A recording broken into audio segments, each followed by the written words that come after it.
සුබ දවසක් ඔබ සියලු දෙනාට. අදත් මම ඔබ හමුවන්නේ අමරණා මෙඩ්සර්ව් සුවිශේෂී වෛද්‍ය විද්‍යා channel එකේ. අද කතා කරන රෝගී තත්ත්වය මොකක්ද? ඒකත් මේ අපි නිතර දකින බහුලව දකින රෝගී තත්ත්වයක්. විශේෂයෙන්ම අපි වැඩිපුර දකින්නේ තරුණ අයට. එහෙම නැත්නම් මැදිවි අයට. හැබැයි දැන් ළමයින්ටත් අපි මේ රෝගී තත්ත්වය දකිනවා. එම රෝගී තත්ත්වය මොකක්ද? මේ අක්මාවේ තෙල් තැම්පත් වීම. එහෙම නැත්නම් අපි කියනවා මේකට ෆැටි liver. අන්න ඒක තමයි අද කතා කරන මාතෘකාව. ෆැටි liver එහෙම නැත්නම් අක්මාවේ තෙල් තැම්පත් වීමේ රෝගී තත්ත්වය. අපි දන්නවා මේ අක්මාව කියන්නේ අපේ සිරුරේ තියෙන ඉතාමත්ම වැදගත් අවයවයක්. ඒක ඊටාම වැදගත්. මොකද ඒක නරක වුණොත් ජීවිතේ ගෙනිය ගන්නත් බෑ. ගොඩක්ම නරක වුණොත් හැබැයි අද කාලේ අක්මාව බද්ධ කරන්න පුළුවන්. ඉතින් එහෙම කරන්න පුළුවන් වුණාට ඒකට යන වියදම සහ ඒකට යන ශල්‍ය කර්ම ගැන හිතනකොට ඒකත් තාම දුෂ්කර කටයුත්තක්. ඉතින් කොහොම වුණත් මේ අපේ අක්මාවගේ සිරුර ඊටමත් වැදගත් අවයවයක්. අපි ඒක පරිස්සම් කරගන්න කටයුතු කරන්න ඕන. අක්මාව රෝගී වෙන්න පුළුවන් විවිධ හේතු නිසා. අක්මාවේ රෝගී තත්ත්ව ගණනාවක් තියෙනවා. ඒකේ එකක් තමයි මේ අක්මාවේ තෙල් තැම්පත් වීම කියන රෝගී තත්ත්වය, ෆැටි liver කියන රෝගී තත්ත්වය. ඉතින් මෙතෙන්දි සිද්ධ වෙන්නේ මේ වචනයෙන්ම කියවෙන පරිදි මේ අක්මාව කියන අවයවය තුල මේ ෆැට් එහෙම නැත්නම් තෙල් තැම්පත් වෙනවා. එම තෙල් තැම්පත් වුනහම එම අවයවයට හරියට ක්‍රියා කරන්න බැරි වෙනවා. බැරි වෙලා මේක ඉදිරියට ගිහිල්ලා අන්තිමට සිද්ධ වෙන්නේ මොකද්ද? අක්මාව ෆේල් වෙනවා. අපි කියනවා අක්මාවේ කටයුතු ෆේල් වෙනවා, liver failure කියලා. හැබැයි එතෙන්ට යන්නේ අවසාන අවස්ථාව. ඉතින් මේකේ මුල් අවස්ථාව අපි අඳුරගත්තාම අපිට මේක පාලනය කරගන්න පුළුවන්. මේකේ ඊළඟ අවස්ථාවවලට යන එක වළක්ව ගන්න පුළුවන්. එතකොට ගොඩක්ම මේ අක්මාවේ තෙල් තැම්පත් වීමේ රෝගී තත්ත්වය එන්න පුළුවන් මේ ඇල්කොහොල් ගන්න අයට. එතකොට මේ ඇල්කොහොල් ගන්න අයට එන ෆැටි liver තත්ත්වයට අමතරව මේ ඇල්කොහොල් නොගන්න අයටත් මෙම තත්ත්වය එන්න පුළුවන්. එතකොට එම තත්ත්වයට අපි කියන්නේ විශේෂයෙන්ම අපි දකින්නේ ඇල්කොහොල් ගන්න අයට වැඩි නොගන්න අයට එන අක්මාවේ තෙල් තැම්පත් වීමේ රෝගී තත්ත්වය. අපි ඒකට කියනවා non alcoholic fatty liver disease, NAFLD කියලා තමයි අපි සාමාන්‍ය කෙටි වචනෙන් කියන්නේ. ඉතින් ඒක ගත්තාම ඒකෙත් අපි අවස්ථා හතරකට බෙදලා දක්වනවා. සාමාන්‍ය මුල් අවස්ථාව. එතකොට ඒකෙදි මුල් අවස්ථාවේදී සුළු වශයෙන් තෙල් තැම්පත් වෙලා තිනවා. අක්මාවට කිසි හානියක් නැහැ. අක්මාවේ කටයුතු වලට කිසි බාධාවක් නැහැ. අක්මාවේ ක්‍රියාකාරීත්වයත් සිද්ධ වෙනවා හරියට. ඒ පළවෙනි අවස්ථාව. ඉතින් ඔය පළවෙනි අවස්ථාවට කියනවා simple fatty liver. එහෙම නැත්නම් ස්ටියටෝසිස් කියන තත්වය කියලා. ඉතින් අපි ඔතනින් පළවෙනි අවස්ථාවෙන් දෙවෙනි අවස්ථාවට එනවා නම් අපි ඒක ටිකක් අන්න මුල් අවස්ථාවට වැඩිය ටිකක් රෝගී තත්ත්වය වැඩි අවස්ථාවක්. අපි ඒකට වෙනම නමක් දාලා තියෙනවා NASH NASH. එහෙම නැත්නම් කියන්නේ non alcoholic steatohepatosis කියලා තමයි මේ තත්ත්වයට කියන්නේ. මෙම දෙවෙනි අවස්ථාවේදී වෙන්නේ මොකද? අක්මාවේ ප්‍රදාහයක් එනවා. ප්‍රදාහයට අපි කියනවා ඉන්ෆ්ලැමේෂන් කියලා. මේ අක්මාවේ ප්‍රදාහයක් ආවොත් අන්න එතකොට තමයි අක්මාවට හානි පැමිණෙන්න පටන් ගන්නෙ. අපි කියනවා මේ ඉන්ෆ්ලැමේෂන් එක ප්‍රදාහය එන්න ගත්තාම අන්න අක්මාව රෝගී වෙන්න පටන් ගන්නවා. හැබැයි ඉතින් අක්මාවේ එක ප්‍රධාන ලක්ෂණයක් තමයි අක්මාවට නැවත හානියක් සිද්ධ වුණත් නැවත ඒක හදා ගන්න පුළුවන්. අපි කියනවා රිකවර් වෙන්න පුළුවන්. ඉතින් මුල් මේ දෙවෙනි අවස්ථාව වුණත් අක්මාවට පුළුවන් අපි ඒකට උදව් කරලා ඒකට යම්කිසි පාලනයක් සිද්ධ කරොත් ඒකට නැවත යථා තත්ත්වයට පත් වෙන්න පුළුවන්.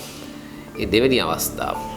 ඉතින් මේ දෙවෙනි අවස්ථාවට හරියට ප්‍රතිකාරයක් නොවැටුනොත් ඊළඟට යන්නේ තුන්වෙනි අවස්ථාවට. මේ තුන්වෙනි අවස්ථාවේදී වෙන්නේ මොකද්ද? අක්මාවේ කොටස් වල ක්‍රියාකාරීත්වය අඩපණ වෙලා එම කොටස් නිකන් රබර් එකක් වගේ වෙනවා. අපි කියන ෆයිබ්‍රොසිස් කියලා. ෆයිබ්‍රොසිස් කියන තත්වයට යනවා. හැබැයි මුළු අක්මාව නෙමෙයි කොටස්. තාමත් අක්මාව හොඳට වැඩ කරනවා. ඒතකොට මෙතෙන්දී අපිට යම් පරීක්ෂණ සිද්ධ කළාම පේනවා මෙන්න අක්මාවට දැන් හානි වීගෙන එනවා. ඉතින් අක්මාවට එකපාරට හානි වුණයි කියලා මොකවත් සිද්ධ වෙන්නේ නැහැ. යම්කිසි ප්‍රතිශතයක් ඩැමේජ් වුණොත් හානි වුණොත් තමයි රෝග ලක්ෂණ එන්න පටන් ගන්නෙ. එතකොට අක්මාව සෑහෙන ප්‍රමාණයක් හානි වෙනකම්ම අක්මාවට හොඳින් ක්‍රියාත්මක වෙන්න පුළුවන්. ඉතින් මේ ෆයිබ්‍රොසිස් කියන තත්ත්වය දිගට තිබුණොත් අන්න ඊළඟ ස්ටේජ් එකට යනවා. එම තත්ත්වය මොකද්ද? අක්මාවේ සිරෝසිස් කියන රෝගී තත්ත්වය. මේ කවුරුත් දන්නවා සිරෝසිස් කියන රෝගී තත්ත්වය. මුගක් අය හිතන්නේ ඇල්කොහොල් ගන්න අයට විතරයි එන්නේ කියලා. දැන් මේ කතා කරන්නේ ඇල්කොහොල් ගන්න අයට එන්නේ නැති සිරෝසිස් කියන රෝගී තත්ත්වය. ඉතින් මේකේ හතරවෙනි අවස්ථාව සිරෝසිස් කියන රෝගී තත්ත්වය. එතෙන්දී බරපතල රෝග ලක්ෂණ ඇති වෙනවා. රෝගියාගේ මේ අක්මාව වැඩ කරන්නේ නැති තත්ත්වයටපත් වුණොත් අන්න එතෙන්දී තමයි අන්න අක්මාව බද්ධ කරන තත්ත්වයට යන්න සිද්ධ වෙන්නේ. එතනින් පස්සේ මොකද්ද සිද්ධ වෙන්නේ? මේ සිරෝසිස් කියන රෝගී තත්ත්වය තිබ්බහම සමහර වෙලාවට මේ liver cancer එකක් මේ අක්මාවේ පිළිකා මේ තත්ත්වයකටත් යන්න පුළුවන්. ඉතින් ඔන්නෝක තමයි මේ ෆැටි liver කියන අක්මාවේ තෙල් තැම්පත් වීම රෝගී තත්ත්වයේ තියෙන භයානකකම. ඉතින් මෙම තත්ත්වය හේතු වෙන මෙම තත්ත්වයට මේ ෆැටි liver කියන තත්ත්වය එන්න පුළුවන් හේතු කරුණු කාරණා ගණනාවක් තියෙනවා. ප්‍රධාන වශයෙන්ම අපි ගන්නේ obesity, ඒ කියන්නේ ස්ථූලභාවය. ඒක ප්‍රධානයි. ඒ වගේම දියවැඩියාවගේ රෝගී තත්ත්ව විශේෂයෙන්ම අපි කියනවා type 2 කියලා දියවැඩියාව එකක් තියෙනවා, type 1 කියලා එකක් තියෙනවා.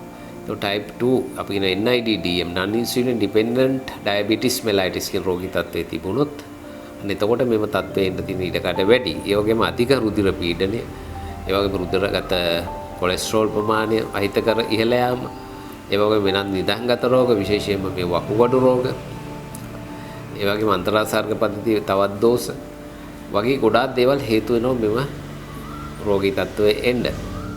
ඒ වගේම වයසට යනකොට අවුරුදු 50න් පස්සෙත් මෙම තත්ත්වය එන්න පුළුවන් කියලා කියනවා. ඒ වගේම ධූමපානය කිරීම සම්බන්ධයි.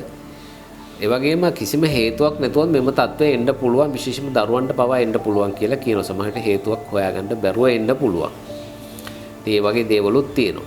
ඉතින් මෙතෙන්දී මේ අන්තිමට ඇල්කොහොල් ගත්තාම එන එකයි මේ නන් ඇල්කොහොලික් එකයි දෙකම අන්තිමට රෝග ලක්ෂණ සමානව තමයි එන්නේ.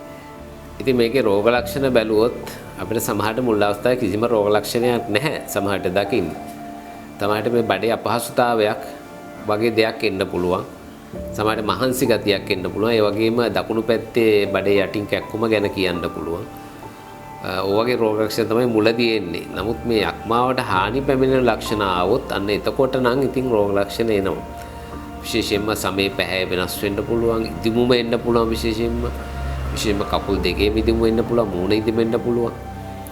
ඒ වගේම මේ බඩ ඉදිමිලා එන්න පුළුවන්, බඩේ වතුර ගතිය ඇති වෙන්න පුළුවන්. මේ ඒ වගේම තවත් රෝග ලක්ෂණ එනවා විශේෂයෙන්ම අර ඇඟට තියෙන මේ මහන්සි ගතිය, ඒ වගේම කිසිම මේ ඇඟට උද්‍යෝගයක් නැහැ. ඒ වගේම කලාතුරකින් මේ සිරෝසිස් තත්ත්වයට යමින් පවතිනවා නම් විශේෂයෙන්ම හිටපු ගමන් ලේ වමන යන්න පුළුවන්. ඉතින් ඒ වගේ රෝග ලක්ෂණ ගණනාවක් එන්න පුළුවන්. සමහර විට වැසිකිලි යනකොට මේ මල කළු පාටට යන්න පුළුවන්, තාර ඉටි වගේ යන්න පුළුවන්. ඉතින් ඒ වගේ රෝග ලක්ෂණ ගණනාවක් එනවා මේ ස්ටේජ් එක අනුව. මේ රෝගී තත්ත්වයේ ස්ටේජ් එක කියන්නේ තියෙන ලෙවල් එක අනුව. හැබැයි මුල් අවස්ථාවේදී මුල් 1-2 අවස්ථාවේදී කිසිම රෝග ලක්ෂණයක් අපිට දකින්නත් සමහර වෙලාවට හම්බ වෙන්නේ නැහැ. හැබැයි අපි වෙනත් රෝග වලට පරීක්ෂා කරන්න ගියාම අපි දන්නවා මේ කොලෙස්ටරෝල් එහෙම නැත්නම් අධික රුධිර පීඩනය ඒවා තියෙනවනේ අහිතකර විදිහට. ඒකට අපි ස්කෑන් කරන්න යනවා. අන්න එතකොට ඔන්න අඳුර ගන්නවා. සමහර විට මේ කාලයක් ඖෂධ භාවිතා කරනකොට අපි liver එක පරීක්ෂා කරමු කියලා පරීක්ෂා කරන්න යනවා. අන්න එතකොට ඔන්න අඳුර ගන්නවා. ඔන්න වගේ දේවල් වලින් තමයි සමහර වෙලාවට අඳුරගන්නේ. එකපාරටම මේ රෝග ලක්ෂණකින් නෙමෙයි අඳුරගන්නේ. සමහර ටෙස්ට් එකක් කරන්න ගියාම තමයි මේක අඳුරගන්නේ. සමහරට Tamanට තියෙන දියවැඩියාව, එමණට අධික රුධිර පීඩනය ඒව පරීක්ෂා කරන්න ගියාම වෛද්‍යවරු මේ අනිත් විශේෂම ආතරයිටිස් වගේ තියෙනවා මේ අවයව කොහොමද කියලා බලමු කියලා ලියලා දෙනවා. අන්න එතකොට ඔන්න අපිට පේනවා liver එකේ යම් යම් බලපෑම් ඇවිල්ලා තියෙනවා කියලා. ඉතින් මේක අඳුර ගන්න පරීක්ෂණය කතා කරනවා නම් වැදගත්ම පරීක්ෂණයක් තමයි මේ අල්ට්‍රාසවුන්ඩ් ස්කෑන් කියන බඩ ස්කෑන් කරලා බලන පරීක්ෂණය. ඒකෙන් අපිට ඇත්තටම ෆැටි liver බලා ගන්න පුළුවන්, සිරෝසිස් තත්ත්වයක් බලා ගන්න පුළුවන්. අක්මාව ඉදිමිලා තියෙනවනේ ඒකත් බලා ගන්න පුළුවන්. අක්මාව පිළිකාමේ තත්ත්වයක් තියෙනවනේ ඒකත් අඳුර ගන්න පුළුවන්. ගොඩක් දේවල් බලන්න පුළුවන් පරීක්ෂණයක් තමයි මේ අල්ට්‍රාසවුන්ඩ් ස්කෑන් එක. අල්ට්‍රාසවුන්ඩ් ස්කෑන් එක කියන්නේ මොකක්ද කියලා අපි වීඩියෝ එකක් අපේ channel එකේ කරලා තියෙනවා. ඒකත් ඔයගොල්ලන්ට බලන්න පුළුවන්. එතකොට ඊළඟට මේ liver function test අපි කියන අක්මාවේ ක්‍රියාකාරීත්වය බලන පරීක්ෂණ ගණනාවක් තියෙනවා. එකක් නෙමෙයි කීපයක්ම තියෙනවා. ඉතින් කවුරුත් හොඳට දන්න එකක් තමයි මේ SGPT-OT කියන පරීක්ෂණය. ඉතින් එතන ඉඳලා පරීක්ෂණ ගණනාවක් තියෙනවා. ඒ පරීක්ෂණ කරලා බැලුවාම අපිට පේනවා මේ පරීක්ෂණ වල යම් දෝෂ තියෙනවද කියලා. ඒ වගේම තමයි සමහර අවස්ථා තියෙනවා මේ අපිට CT ස්කෑන් කියන පරීක්ෂණය පවා කරන්න අවශ්‍ය වෙන අවස්ථා. ඒ අරුණාම එන්ඩොස්කෝපි එකක් කරන්න වෙනවා සමහර අවස්ථාවල විශේෂයෙන්ම සිරෝසිස් තත්ත්වයට ගිහිල්ලා තියෙනවනම් මේ අපිට බලන්න පුළුවන් මේ ගලනාලය තුලින් ආමාශයේ උඩ කොටසේම නැත්නම් ගලනාලේ පහළ කොටසේ අර රුධිර නාල ඉදිවිලා තියෙනවද නහර ගැට ගැහිලා තියෙනවද කියලා ඒවයි තුවාල එනවද කියලා ඒවයින් ලේ ගැලීමක් සිද්ධ වෙන්න පුළුවන්ද කියලා මේ සිරෝසිස් තත්ත්වය ආපුවාම වෙන ප්‍රධාන ලක්ෂණ ඒවත් අපිට අඳුර ගන්න පුළුවන් එවැනි පරීක්ෂණ මගින් ඒ වගේම මේ අක්මාවේ මෙම තත්ත්වය ඇවිල්ලා තිබ්බොත් විශේෂයෙන්ම සිරෝසිස් තත්ත්වයට කිට්ටු වෙලා තිබ්බොත් ගොඩාක් වෙලාවට මේ හෙපටයිටිස් ස්ක්‍රීන් එකක් කියලා මේ හෙපටයිටිස් වෛරස් වර්ග ගොඩාක් තියෙනවා අපි දන්නවා හෙපටයිටිස් කියන්නේ සාමාන්‍ය විහාරේ කහ වුණ කියලා කියන්නේ. නමුත් ඒකේ ප්‍රභේද ගොඩාක් තියෙන විශේෂයෙන්ම කහ වුණ අපි කියන ඔය සෙංගමාල කියන රෝගී තත්ත්වය හැදෙන්න පුළුවන් වෛරස් ගණනාවක් ඉන්නවා. A තියෙනවා B තියෙනවා C තියෙනවා D තියෙනවා E තියෙනවා තවත් ඒවා තියෙනවා. එතකොට සමහර අපි දන්නවා හෙපටයිටිස් B වගේ වෛරස් වර්ග ඉතාම දරුණුයි. ඒ වගේ ඒවා තිබුණොත් liver එකට ගිහිල්ලා තිබුණොත් සිරෝසිස් එන්න පුළුවන්. අක්මාවේ කැන්සර් එකක් එන්න පුළුවන්. එතකොට අන්න ඒ පරීක්ෂණ සිද්ධ කරන්න ඕනේ. මොකද අක්මාවේ ප්‍රශ්න මේ හෙපටයිටිස් ඇති වෙන වෛරස් වර්ග වලින් එන්න පුළුවන් හින්දා ගොඩක් ඒවා. ඒ වගේම තමයි අක්මාවේ පටක පරීක්ෂණය සිද්ධ කරන්න පුළුවන්. අක්මාවේ කොටසක් අරගෙන පරීක්ෂා කරන්න පුළුවන්. අක්මාවේ තත්ත්වය කොහොමද කියලා. ඉතින් කලාතුරකින් එවැනි පරීක්ෂණ සිද්ධ කරනවා. මේ පටක පරීක්ෂණය කියන එකත් ඕගොල්ලන්ට අපේ channel එකේ වෙනම අපි වීඩියෝ එකකින් කරලා තියෙනවා මොනවද පටක පරීක්ෂණ කරන්න කියලා. ඒකත් බලන්න පුළුවන්. ඉතින් මෙවැනි පරීක්ෂණ ගණනාවක් මගින් අපිට අක්මාවේ තත්ත්වය නිරීක්ෂණය කරන්න පුළුවන්. අක්මාව කොයි මට්ටමේද තියෙන්නේ කියලා. ඉතින් එහෙම බලලා තමයි හරියට අපිට ඖෂධ ලබා දෙන්න සිද්ධ වෙන්නේ. ඉතින් මෙම රෝගී තත්ත්වය පාලනය කරගන්න නම් තමන්ගේ උත්සාහය අත්‍යවශ්‍ය වෙනවා. එකක් තමයි තමන් තරබාරු නම් විශේෂයෙන්ම තරබාරු බව අඩු කරගන්න ඕනේ. ඒක ප්‍රධානයි. ඉතින් අක්මාවේ තෙල් තත්ත්වය පමණක් තියෙනවා නම් අපිට මුල් අවස්ථා දෙකට ලොකු ඖෂධයක් ඇත්ත වශයෙන්ම ලබා දෙන්න නෑ ඇත්ත වශයෙන්. ඉතින් මේක 3 වෙනි 4 වෙනි අවස්ථාව වලට යනකොට ඔන්න අපිට ඖෂධ වර්ග ලබා දෙන්න පුළුවන් සංකූලතාවය අඩු කරගන්න. හැබැයි මේ තෙල් එකපාරට අයින් කරන්න කියන ඖෂධ අඩුයි. එතකොට අපිට අධික රුධිර පීඩනය තියෙන එක පාලනය කරගන්න ඕනේ. කොලෙස්ටරෝල් අහිතකර ඒවා වැඩි නම් ඒවා පාලනය කරගන්න ඕනේ. තරබාරු අඩු කරගන්න ඕනේ. ඒ වගේම තෙල් කෑම අඩු කරන්න ඕනේ. සිරුරට එන තෙල් ප්‍රමාණය අඩු කරන්න ඕනේ. අහිතකර තෙල් වර්ග. ස්ථූල භාවයට හේතු වන ආහාර පාලනය කරන්න ඕනේ. ඒ වගේ ගණනාවක් තියෙනවා. එතකොට තමයි මේ ෆැටි ලිවර් කියන තත්ත්වය අඩු වෙන්න බලන්නේ. කෙලින්ම එකපාරට ෆැටි ලිවර් අඩු කරන්න ඩිරෙක්ට් ඖෂධයක් කෙලින්ම දෙන්න පුළුවන් ඖෂධයක් නැහැ. එතකොට අපි ආයුර්වේද වෛද්‍ය ක්‍රමය ගැන කතා කරන නිසා විශේෂයෙන්ම පාරම්පරික දේශීය වෛද්‍යකම ඒවත් අපි කතා කරන නිසා අපි මේ පැත්තෙන් බැලුවොත් මේ අක්මාවේ තෙල් අඩු කරගන්න පුළුවන් යම් ඖෂධ තියෙනවා. බටහිර වෛද්‍ය විද්‍යාවේ කෙලින්ම ඖෂධ නැති වුණත් මේ අක්මාවේ තෙල් කියන රෝගී තත්ත්වය අඩු කරන්න පුළුවන් ඖෂධ ගණනාවක් දේශීය වෛද්‍ය ක්‍රමය තුල දක්වලා තියෙනවා. එතකොට සමහර අවස්ථාවල විශේෂයෙන්ම අපි කරන්නේ මොකද්ද? මේ ප්‍රතිකාර කරනකොට මේ ෆැටි ලිවර් වලදී විශේෂයෙන්ම අපි සංකලනයෙන් ප්‍රතිකාර කරන්න උත්සාහ කරනවා. අන්න එතකොට අපිට ගොඩක් සාර්ථක ප්‍රතිකාර ලැබිලා තියෙනවා මේ ප්‍රතිකාර ක්‍රම කීපයක් එකට සම්බන්ධ කළාම. අන්න එතකොට සාර්ථකව ඒක අඩු කරගන්න පුළුවන්.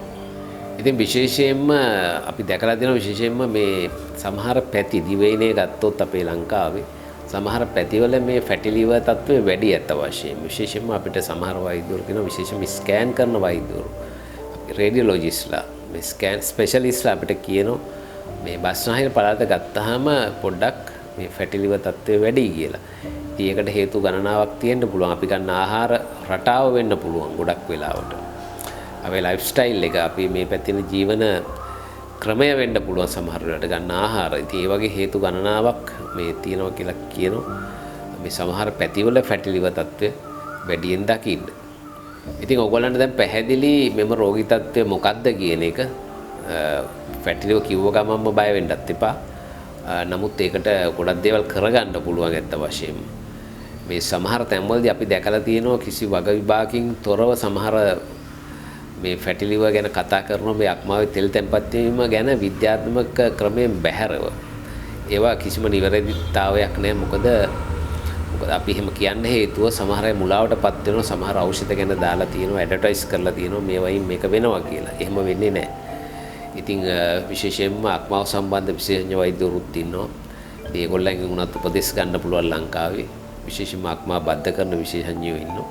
ඒගොල්ලන්ගේ උපදෙස් ගන්නත් පුළුවන්. අපි දන්න ප්‍රසිද්ධ චරිතත් තියෙනවා අක්මාවල් බද්ධ කරපු අය ලංකාවේ. ඉතින් ඒවත් අපිට උදාහරණයට ගන්න පුළුවන්.